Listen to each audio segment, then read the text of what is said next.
Finally, you know, after watching Dean so long, I was like, you know what? I got to try the Frails out, and they're wonderful because you can take the wire in and out if you need to and put it back in, and it's fine. Absolutely. So I am a ferrule convert.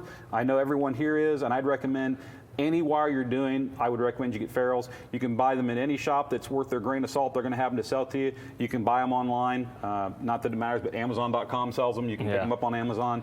I do have a question for you. Sure. So I've never discussed this for you. Where do you land on crimping terminals? So we have just a regular hydraulic crimp. Okay. Some people solder them only. Some people crimp and solder them.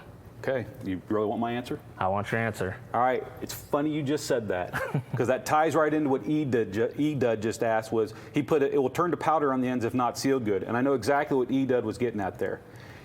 Here's my stance on any terminal crimp.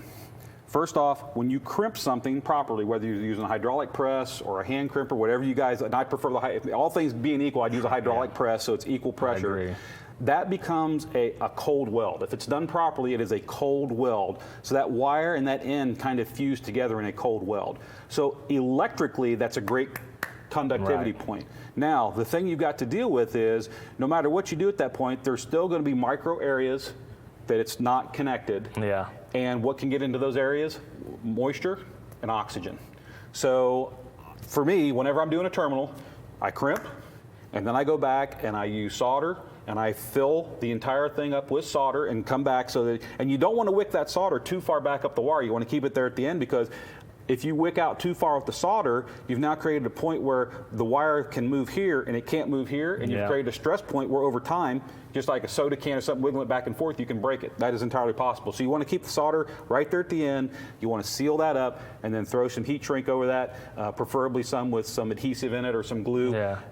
Because what you're doing is a good crimp. That's your mechanical, electrical connection, but the soldering aspect of it, it fills in those voids, so you do get better conductivity, a little better, but more importantly, you're keeping moisture and oxygen from getting down into the copper. And with tin-plated wire, the most important thing is you're keeping all that from getting down to the very tips, because the tin plating prevents most of that, but the exposed tips are still suspect to that.